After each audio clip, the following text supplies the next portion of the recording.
What I got, you can't buy. It resides between my eyes. Walked through the fire, came out better on the other side. See, life's like a beach if you find the sand. And right now, I'm feeling like 100 grand. You are listening to Inspired Insider with your host, Dr. Jeremy Weisz. Dr. Jeremy Weisz here, founder of InspiredInsider.com, where I talk with inspirational entrepreneurs and leaders. Today is no different. I have Richard Walker of QuickForms.com. Rich, I'm going to introduce you formally in a second, but I always like to mention other episodes people should check out. And since you have an amazing SaaS company, I'll mention some other SaaS interviews I did. I did one with the founder of Help Scout. And I did one with the founder of CartHook, which helps with Shopify, and also with Respana. All great episodes. So check out those and many more on InspiredInsider.com. And this episode is brought to you by Rise 25. And at Rise 25, we help businesses give to and connect to their Dream 100 relationships. And how do we do that, Rich? Well, we help you run your podcast. We're an easy button to help launch and run your podcast. And we also are big proponents on the strategy, accountability, and the whole execution. But the number one thing in my life, Rich, is relationships. I'm always looking at ways to give to my best relationships. I found no better way to do that over the past decade than to profile the people and companies I most admire and feature them and what they're doing. So if you've thought about podcasting, you should. If you have questions, go to rise25.com. And I am super excited. We have Richard Walker, founder and CEO of QuickForms.com. He started Quick in 2002 to help people spend less time on paperwork and more time on what they do best. And their mission is to streamline the customer experience with forms, automations, and solutions for you. So check out QuickForms.com. He has started 10 companies since the age of 12, published 2 books, and the most impressive, Rich, is really father to 3 boys, because those are like major startups, and each child is a ton of work. And prior to Quick, Richard was a financial advisor and was a consultant with Arthur Andersen. So, Rich, thanks for joining me. Hey, pleasure to be here. And you're right. I think my 3 boys are one of my proudest achievements. And my sister gave me a shirt when I had 2 boys that said, "You can't scare me. I have 2 boys." And now I have to get a shirt that says I have 3 boys. How old are they now? They are 1, 4, and 7. So I'm still in the thick of it. Wow, that's amazing. So we'll have to talk about how do you run the company and balance family life too. But first, start off with QuickForms and give a little bit of overview of what you do. Yeah, so it actually starts way back, 20 plus years ago when I became a financial advisor. I worked really hard to earn the trust and respect of my client. And the reward was I got to open their account. But the real reward was I got to handwrite their paperwork. And I thought, man, this is dumb. Who likes filling out paperwork? So I built software that fills out my forms and applications for various mutual funds, life insurance, annuity, brokerage. And we've actually gone out to the industry. We built a library of over 38,000 forms. We build them all the exact same way with the same field definition. And then we provide software solutions so that our customers can find the forms easily, bundle them together, pre-fill them with data from the data they already have, sign them with partners like DocuSign and Signex, and process their paperwork really efficiently. Who are ideal customers?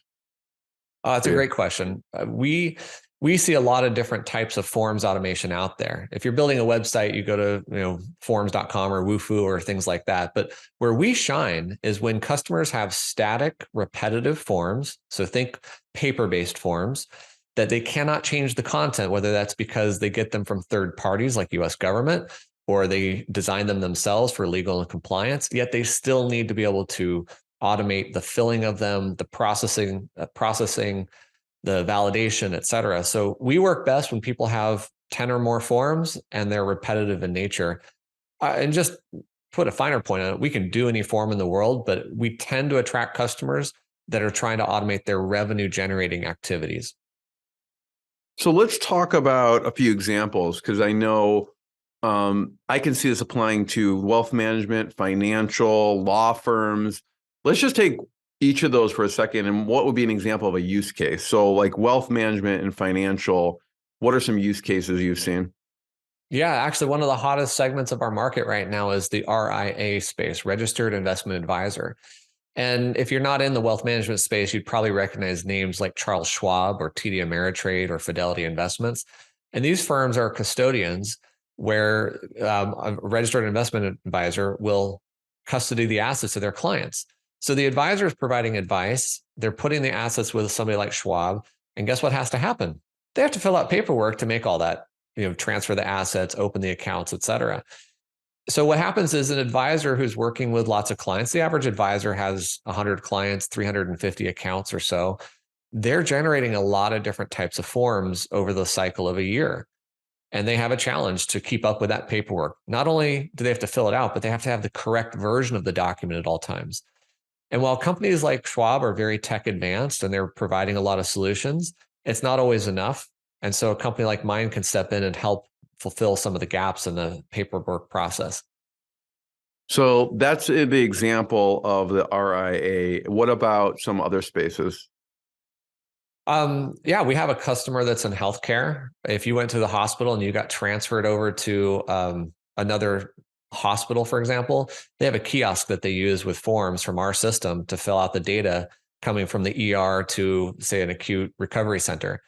Another great example is we have a partner in the immigration law space. So if you're not from America, you probably don't realize there's over 200 forms related to immigrating to the US. And their company is actually like the 5th largest user of our product in terms of forms volume. They're a software company, which is a great partner for us. And they're out selling to their clients and using our technology in the background to make forms part of their workflow and their business model.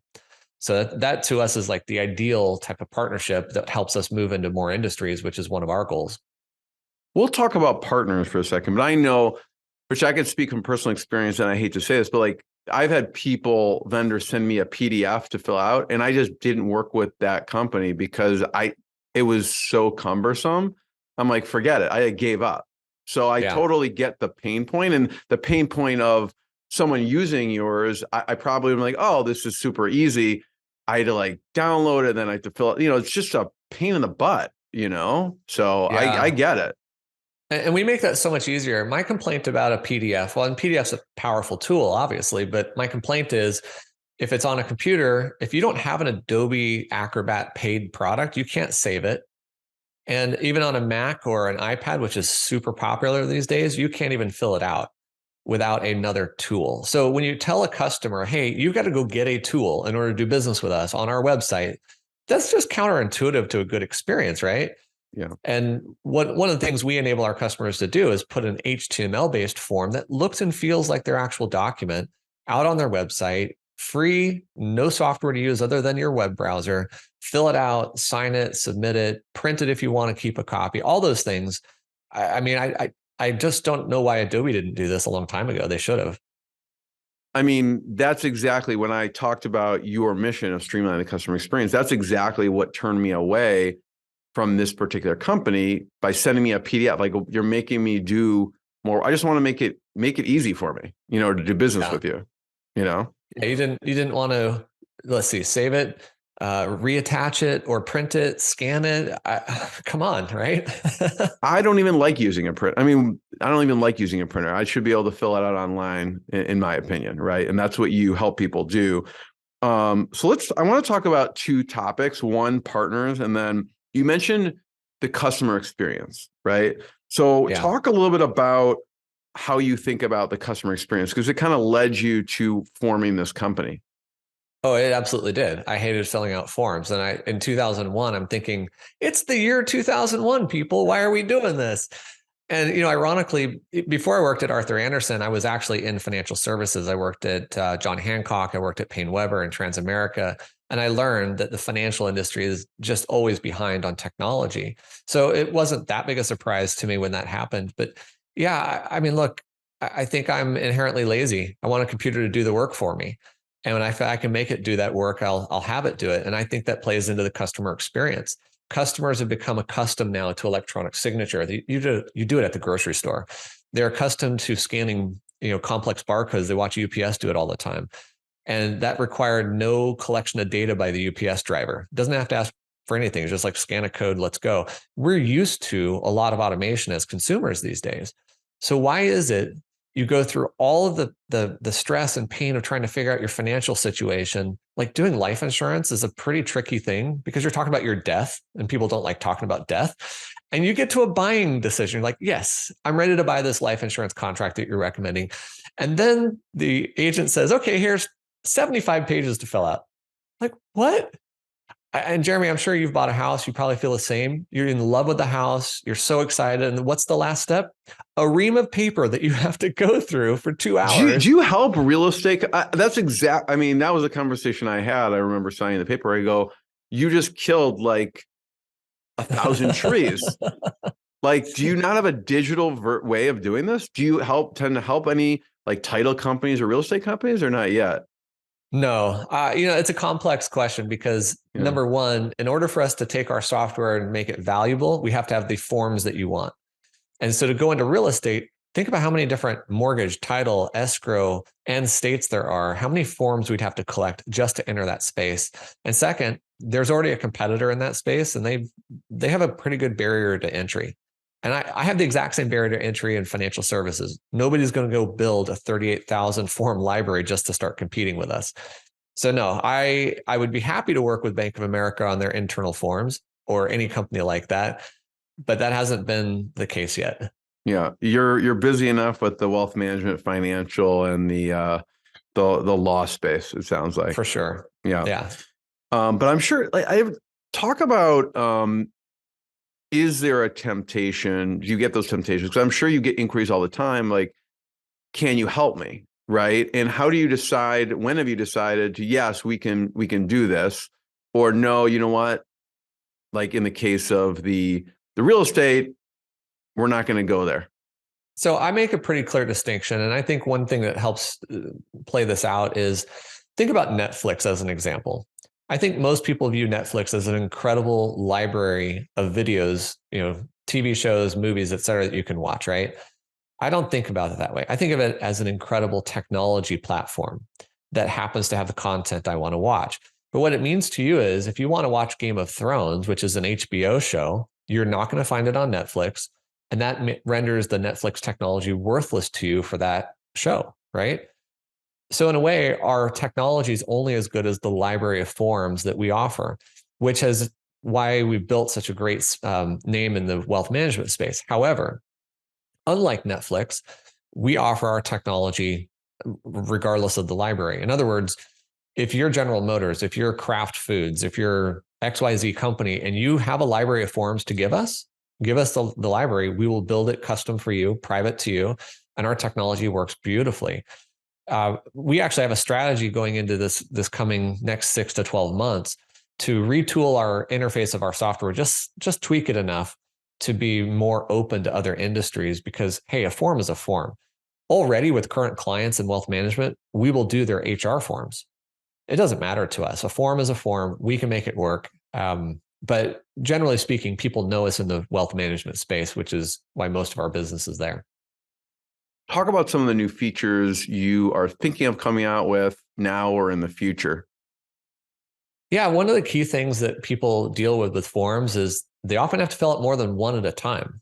I mean, it's one thing, if I was your advisor, Jeremy, and I said, hey, let's work with you on your financial setup, I would guess you have a wife, maybe kids, you probably have complex situations, maybe you have some trusts, estate plans. Well, there's not just one account in play here. So if I want to work with you to roll over your individual account, your wife's individual account, your joint account, your 2 beneficiary accounts for your kids, we're talking 5 accounts now. So one of the things we're working on right now, it should be released in the next month or 2, is duplicate forms. If I need to transfer 3 accounts into one, I would need 3 account transfer forms. Another thing we're working on is what we refer to as householding your 5 accounts all in one package, all for one signature event. Though that doesn't have to just be a household of people. It could just be like accounts. And the third thing we're working on, which is all playing in together, is the idea of batch forms. So imagine you took your company to a new advisor and said, yeah, we're going to form a new 401k. And if you have 50 employees, that's 50 applications that have to be filled out. our technology will enable you to say, here's a Excel file, those 50 employee names and basic info, fill out 50 forms for you and send them off to each of those 50 employees as applicants so that that paperwork can be streamlined. It's really frustrating to me when we did our 401k or we did our health plan earlier this year that our agent's like, okay, everybody, here's a piece of paper. I mean, we almost want to fire them, but we can't get them to change because our choices are limited. There's not that many healthcare providers out there and we have to do what they do, but we could automate that. And so that's what we're working on. I know that some of your feature sets are popular in the Salesforce environment. Yeah. So talk about that. We in 2011 we took on our first resale partner, DocuPace, and from there we started growing that strategy of our business. A company called Science came along, and they brought us into the Salesforce world. And one of the things I love about partners, and Science has done such a good job with this, is that when I say to somebody, hey, I can give you an electronic form, that's interesting, right? You didn't want to fill out a PDF and I gave it to you electronically. That's interesting. But what if I could give it to you within your business process? Well, that becomes powerful. And that's where somebody like Science comes into play. They have built the workflow, the user experience, the rules, the validation, the data integration, and they've used our technology in the background to create a customized white label type experience. So now they can offer Quick as part of a Salesforce install. And if you look at Salesforce, it's been rather fascinating. They're obviously a juggernaut of the CRM space. They have been moving further and further into wealth management, and they're winning more and more every day. And I'd say there's like two different types of customers. There are those who are sophisticated enough for Salesforce. They have an administrator, they have somebody who's willing to take on that role. And then there are those who are just focused on something that's super industry specific, like one of our other partners, Redtail. Redtail is a dominant player as well. They have a really great experience. But what we're seeing is more and more interest in the Salesforce world. And what we're finding is more and more frustration in the Salesforce world because it's this complex beast. There's so much you can do, but it requires a lot of in-depth knowledge and expertise to do it. So that's why our customers gravitate to somebody like Science. Well, the other proof in this is I have 3 new partners who are coming on board with us right now, and they're all Salesforce driven. Practify is the newest one, company out of Australia that has a very strong presence here in the US, and they're doing great. Another one called Arcus Partners. They've been around for a long time. They've done a lot of custom dev, but they have this great platform. And the third one is a Canadian company coming into the US called Nest Wealth. They're building their entire platform on Salesforce. So I think when you think about the forms problem, inevitably you think about the CRM problem. Where's your data being stored? Where's it coming from so that you can make more use of that data? And I'm seeing more and more Salesforce installs. Let's say someone's listening to this and they're thinking, this sounds great. I'd like to hear more about how do you typically work with a reseller? Someone's interested. How do you explain to them, this is how we work together? I would love other people's feedback on this because I don't know how others do it, but my whole approach has been, we can't go to market together if this doesn't work for both of us. I know it sounds a lot like win-win, and that's not really what I'm after. What I'm thinking is, what is your business model? So if Jeremy, your company was providing software, how do you make money? If you're selling a per seat license, then that's a model I need to help you adopt, because I can't come to you and say, hey, you're going to pay a site license fee, $100,000 or something crazy, but you're charging $50 a month to your user, because it won't work for the customer. I need to be able to come in and say, hey, it's $10 a month on top of your 50 or some relevant number. If you're coming in with assets under management as your fee structure, how do I play with that? And so the first conversation I say is, what is the business model and what are you trying to drive for? What I have found is what most partners want is the ability to sell more of their own software. They're not necessarily trying to resell my product because they think, oh, I can go sell that and make money. It's not like a typical store. It's more about, I need to provide more value to my customer. I need to improve my own customer experience and therefore attract and retain more of my own customers. So Quick becomes a value add. And I think one of the best parts is that we don't lose customers. I know that's a strong thing to say, but really it comes down to a couple of things. Quick. Well, you're very sticky. I mean, if someone's using it in their process, it's very sticky, right? Yeah, I think of it like a utility company. How long would it take you to put electricity back on if it went off? I mean, you'll pay whatever it takes.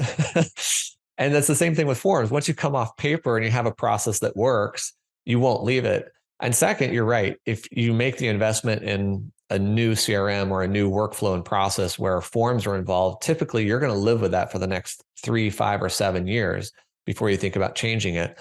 And I think the other thing is we do our job well, frankly. I mean, we keep the forms up to date. We keep adding more value into our product, and our partners reflect that with their solutions. So when you're talking to a reseller, you'll have the conversation just to figure out how does their business work and does it make sense, and how you would integrate into, because they're not just reselling yours, they're basically putting it into their customer experience to make it better and easier. So you're wondering, what does the flow look like? Where would we plug in? Does it make sense? Yeah, and there's a couple different models. I mentioned Skyence. They took our APIs and built a white label model. So everything is in their system. Their customer signs one contract. In contrast, Practify, which is one of our newer partners, they've done a single sign-on integration to our turnkey product called the Quick App. And that wasn't available to Skyence back in the day, but what that means to somebody like Practify is they can be up and running with an integration much faster, and they're not responsible for our user experience because that's what we focus all of our energy and time on. So they get to leverage our best of breed of what we're building and still give the customer a great experience to pull data from the CRM, ask questions, and then send it to Quick, get the forms, get them signed, get it back into the Practify system. So it can be end to end. And again, I always look at how are we benefiting the client? How is the client going to perceive this, and what are they willing to do to have this? And if they're not willing to have it or adopt it, what's the point of doing it? You know, how did you, do you have the technical chops? Did you build this? Do you have a team? How did you, I mean, because there's a lot of moving pieces here. Yeah. Yes, I'm very technical. And when it started, I built my own software. And it was interesting because in 2001, when I had this idea, I had never built commercial software. So the first version I built for myself as a financial advisor was Microsoft Excel, Microsoft Access, and using images and fields. It created the right result. But when people kept saying, Rich, I want this, I'm thinking, I can't give you a spreadsheet. That makes no sense. And how am I going to build the forms you want? When I really started thinking about turning it into a commercial product, I had to go train myself, and I'm very self-taught on how to build a commercial product. And what most people don't realize is back in 2001, your choice for where you got information for software development was the bookstore. I mean, I spent so many nights in Barnes and Noble and Borders and any bookstore that had these types of books I needed. You couldn't just go Google this stuff like you can today. But today, I've got what, 9 engineers, I've got 2 product managers, I've got QA, I've got, designer, et cetera. So I'm not doing as much code, but I got to be honest, Jeremy, I'm really in love with a new solution out there called OpenAI ChatGPT. And because I'm technical, I'm just playing with it like crazy and having it write code for me and all sorts of neat things to figure out what this AI world's going to bring us. Very cool. I wanted to bring up, because you mentioned CRMs, and talk about how CRM and customer experience and quick forms kind of come together. Yeah, well, you think about the process that most people go through. If you're working with a prospect, and just keep it generic from a sales standpoint, what are you doing? You're asking that person for some information, name, phone number, email, probably. In a financial advisor's world, they're asking for all sorts of other information. Tell me about your assets, your net worth, your risk tolerance, those types of things. So in any kind of sales process, there's a data collection phase. And where does that data go? Well, if you're smart, you're putting it into an organized CRM where that CRM matches your business process and your flow. So you built rules, you built reminders and tasks, maybe templates, all sorts of things. So I would argue that most sales organizations live and die by their CRM, not just their calendar. The calendar is often integrated into it, and email's integrated to it. The CRM's the hub. And so if that's where you're focused and that's where your data is, that's where the forms have to interact from. Now, that's not the only place. We've had people adopt Quick with their accounting systems, with their back-end address books. I mean, there's data is data, right? But generally speaking, people start in the CRM because that's where they're spending their time managing the client events and data and messaging, et cetera. So what Quick does then, if you're using our turnkey product, we make it easy to go into that data source and pull data out. Just a few months ago, we released a Salesforce integration that allows you to read all the different fields related to your people in Salesforce, your contacts, and map them to fields in Quick. I mean, one of our secrets to our business is we've defined a definition of over 750,000 unique fields, which means you can really, really fill out a form. And if you have the data in custom fields in Salesforce, we've enabled you to pull that out. So one of the ways we're making it easier for people is to get better data out of the system that they're already putting it into. What we also find is when you start filling out forms electronically, you now have incentive to put even better data into your CRM. So now your CRM becomes even more valuable and more powerful to you. Then if you look at partners, any of the partners I've named so far, they're actually building the workflows related to the business process. So new account opening is a really popular topic. And that's what like Practify is doing.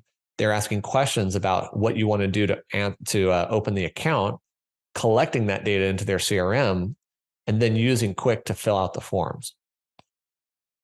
I want to show something for a second, Rich, and I want to hear how you got the domain Quick Forms, because I know when I was researching, I can go to Quick Forms, QUIK forms, but then I know that when we scheduled this, you put Quick Forms. I'm like, I didn't realize they actually own Quick, like the proper spelling, Quick Forms. And if you're watching the video, you can see I have the website up here, Quick Forms. So I'm sure there's an interesting story about, and you didn't start with their domain QUICK forms. Yeah, when you start a company, you always try to come up with a company name and a product name. And our company name is actually Efficient Technology, Inc. We formed that in 1999. That was before I had this product idea. When I came up with Quick, I was going to call it Auto Forms, but that sounds like automotive. And then I was going to call it Rep Forms, like representative. And I'm like, well, that's too specific. We went through 9 or 10 names. And finally I said, Quick, that'll work. We'll put an exclamation mark on it. We'll misspell it. That way I can get the brand, I can get the domain. I could not get the proper spelling of Quick, quickforms.com as a domain. It was owned by a company that did legal software, and they were using it to represent a product they offered, which was filling out a form of some type in legal worlds or custom generated documents, maybe prior to Zoom. I watched them forever. And I contacted them when I saw them just kind of get stale. They stopped referring to the domain. And I contacted them and said, hey, I'd really like to own your domain. And it turned out their partnerships were having a falling out. They were changing their structure, their focus, whatever. And so they were open to it. And I think we got it for a very, very fair price. And it took us, I think it was like year 14 of our business when we finally got it. Prior to that, I always had to tell people the correct spelling. Every time I talked to them, go to QUIK, no letter C. And it was really annoying. Now I can just say, go to quickforms.com, and it doesn't matter how you spell it. I love it. Was it a tough negotiation to get it? Thankfully, no. I mean, honestly, I don't want to say the price out loud on here, but it was very reasonable. It took about 3 or 4 emails back and forth, maybe a phone call. They were really good people that we were talking to. Nice. Different than the guy who I knew who sold a vodka brand to Grey Goose. He had Grey Goose framing, like picture framing, and Grey Goose Vodka came to him and said, we need this. And I mean, talk about dealing with a big corporate entity with a big brand. They paid a lot of money, which I also won't say. So that was a tough one for him, but mine was easy. On here, you're looking at, if you're watching the video, you can see quickforms.com. Talk about the decision on the free trial, the time period on the free trial. Right now, again, like when we're looking at this now, this may change in the future. I can't guarantee, but right now they have a 14-day free trial here. The decision on that, and then how do you decide on pricing? Oh, wow. So pricing is one of my favorite topics. So first of all, the free trial, the earliest days of Quick, you could only buy it for a year. You couldn't buy it monthly. So you had to commit to a year. So we thought we'd give people a 30-day free trial. What we found was that's too long for people. They will log in the first day, forget about it, think, oh, I got 30 days, like no big deal. And lo and behold, 30 days would come and go and they didn't use the product. Then they'd call us and ask for an extension and we give them 2 weeks. And then they took action. Well, we did that for about 2 years and we finally said 2 weeks is what people really want. And so a 2-week trial is it. I mean, look, we're really good about helping people. If somebody tries it for 14 days and that's not enough time, they call us, we give them more time. No big deal. We make no issue of it. We don't put up roadblocks. So 14 days is kind of ideal for most people. Mm-hmm. Now, pricing. So pricing is a really interesting conversation. And I would argue as an entrepreneur of an innovative company, it's the hardest thing to figure out. And when we came to this product, this is our turnkey product called the Quick App. We had been selling API-based solutions for a very long time. And we offered different models with API. We can do it per user. We can do it based on how many forms you generate. And when we started looking at this pricing, we originally had 3 plans. We were thinking we'd have an entry-level plan that was low priced, a middle-of-the-road plan, which is currently called Premium. It was formerly called Advanced. And then the Premium product, which we never launched, the Premium. Enterprise, we can always do custom solutions for enterprise and even do custom features within the product. And I don't mean build new stuff, but turn on or off certain features is possible. But anyway, when you talk about pricing, what you're really thinking about is what is the value you're delivering and how do people compare that value? You can compare it to competitors. I'm fortunate. We have one direct competitor. So that's one comparison point, whereas CRMs, they have dozens or hundreds of comparison points. So one thing is comparable to your competitor if you're offering the same value. The second is perception of value and how do people perceive it? You might notice that we say these are prices if you're paying annually. And this is a very common thing you see in SaaS products. They try to help you see a monthly price, but you're going to pay an annual bill. To keep it simple, we said, if you pay monthly, it's $54 a month. But if you pay annually, you get 2 months free. So it's 10 times 54, and then divide that by 12, and you get to your 45 number. Truth is, this is for a single user license. And so here's a whole nother psychology part. How many people out there just want one single user?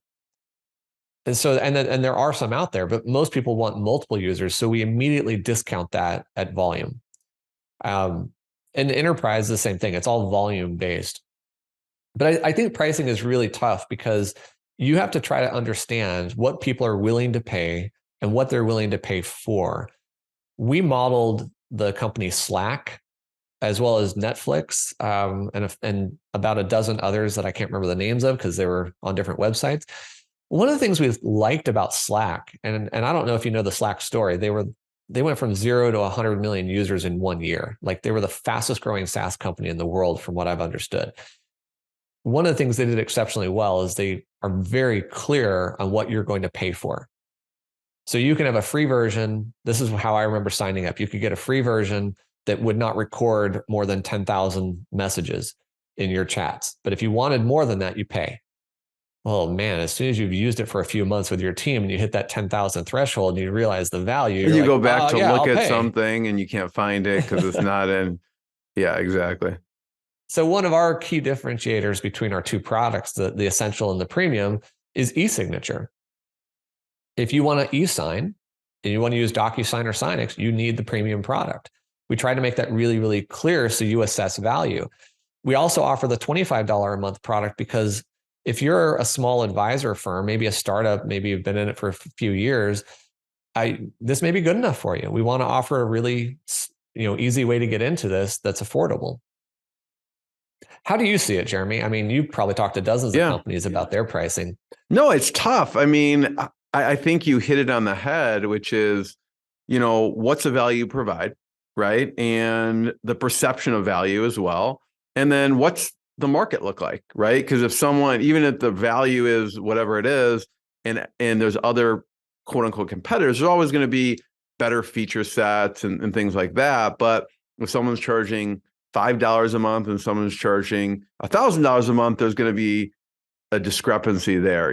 Well, maybe I can just get away with the other one. So, Yeah, I think how you put it, but ultimately, it's always interesting to me to hear how people put different feature sets in the different buckets, right? Because you could have been like, oh, we're just going to put this feature in the essential and this feature in premium, but listen, the next level, the smart companies are like, listen, this is going to get the job done, but if I really want these couple of features, I need to upgrade to the next level. And those companies, like, they've got it figured out. They know either usage wise or feature set wise. I like the companies like, the more like Slack is, you can use it, but if you're, you're a power user of it, you're going to be paying more, right? So Yeah. it makes sense that, allow, even if they charged a small amount, when if they charge a small amount in the beginning, for other feature sets, like, I don't know, 10,000, let's say you get 20,000, you could pay whatever, but it's always interesting with the usage wise. I've seen a lot of companies be successful with, okay, if you're a power user of it, it makes sense. You're going to be paying more. Yeah.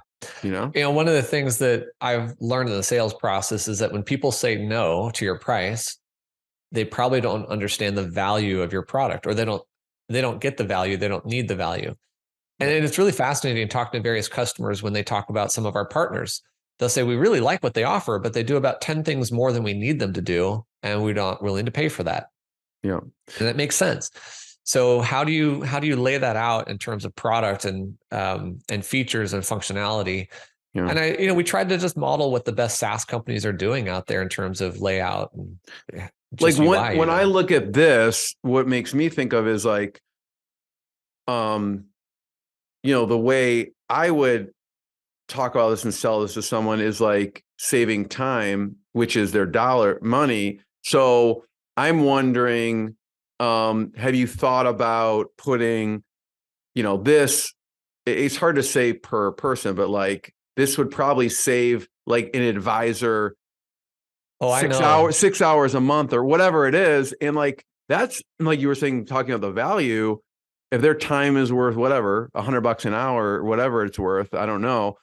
But that's like, you're basically saving $1,000 a month by using this. I don't know. You were saying, the time saving. Well, so it's interesting because we did a time motion study early on, and we found the time that you spend to do things manually or just online with electronic forms versus quick, we're going to save the average advisor $15,000 a year in labor costs. The problem is nobody believes us. And I don't mean they just totally discount it. I mean, they have no way to quantify it for themselves. And in part, they're thinking, I'm paying my staff person $20, $30, $40 an hour, no matter what, whether they fill out forms or not. So if I save them time, I don't really save $15,000. This is part of the feedback we've had on this. Enterprises, on the other hand, they look at it a little differently. They tend to think about, if I improve my customer experience, which goes all the way out to the end investor, I will probably speed up my transactions, which means I'm collecting money faster. I'm paying out commissions faster to my advisors too. But it also means I'm going to have more likely to complete signups of customers. I'm more likely to onboard them.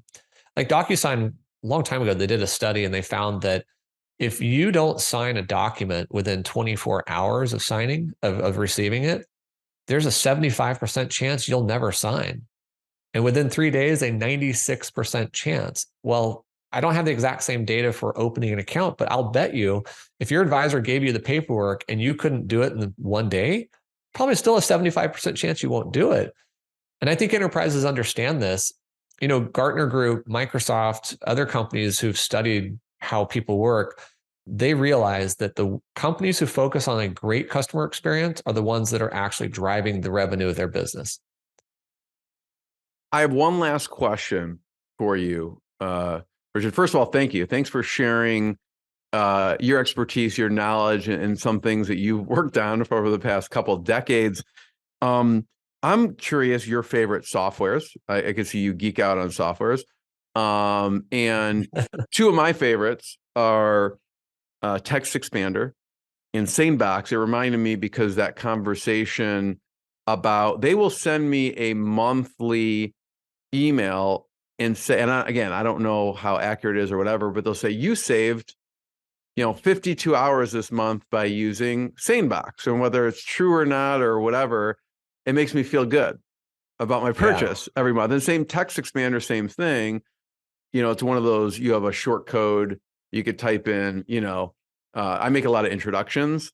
So I could save Rich Walker, one word, and then that will spit out your bio. So when I want to introduce you, check out what they're doing at Quick, I could write Rich Walker, and it just gives me like a paragraph that I pre-wrote right there in an email. So I'm curious, your favorite softwares. Oh man. So I think about what I use daily. I'm on Slack all day long with people, customers too. There's a product I use to take notes quite often, and it's a browser extension in Chrome. And I think it's called Notable, as in Knotable, I think. And it's super easy to just take notes in my browser when I'm talking to customers. I can sit here looking at the screen, but also type those notes about my customers. I played around with, and I love playing around with AIs. So I played around with one called Assembly. And I'm not really an adopter of it, but I do like their product. It's a note taker for Zoom. It just follows your meetings and starts taking notes for you and converts it all so you have a transcript. Then I took the transcript and I ran it through the OpenAI Chat GPT. And I said, remove speakers or summarize this into 5 bullet points. And it would just summarize it. It's amazing. So right now, I'm really enamored with the AIs out there. I've played with Copy AI, Paragraph AI. I tried Jasper AI. I chose Copy AI over Jasper. Why? Just for my own purposes, not because Jasper is a bad product. Jasper is a great product, but Pictory. Have you heard of Pictory AI? Mm-mm. It creates videos. It's unreal. Take a blog article, throw it into Pictory. It will source video clips and put a video together with highlight text. It's unreal what it can do. So I'm really, really interested in what this is. And I feel like in the AI world, we're at the first inning, or we're at the dawn of what is coming. And so now I'm really interested to figure out, how do I use this for forms? How do I use this for data collection? How do I use this with engaging with customers from a forms perspective? And I'm fairly certain we're going to have AI in our business in the next year somehow, in some way, even if it's just to help us answer questions faster. Sorry, Jeremy, not take too long, but I'm going to throw one idea at somebody, because I threw this at my own team. If you write knowledge-based articles for your customers to read on your website, run it through something like ChatGPT and say, summarize this. Give me 5 bullet points. And then take that summary and put it at the top of your article as a summary. And now you don't have to write the summary. Like, stupid little things like that just save time and make it better for your customer. I love it. Rich, I want to be the first one to thank you. Everyone check out quickforms.com, exactly how you spell it, exactly how it sounds, quickforms.com. Check out more episodes of InspiredInsider.com. And Rich, we could point people towards episodes of your podcast. So if you want to tell people the name, and they'll be able to find it on your website as well. Thank you, Jeremy. Yeah, our podcast is called The Customer Wins. And we're going to celebrate how customers win, how you found your first customer, how you attract your best customer, and really how you focus your company on developing the best customer experience that you can provide. Awesome. Yeah, thank you. Jeremy, it's been a pleasure to be on your show today. I really appreciate the opportunity. Thanks, Rich. Thanks, everyone. What I got, you can't buy. It resides between my eyes. Walked through the fire, came out better on the other side. See, life's like a beach if you find the sailing right now. I'm feeling like 100 grand.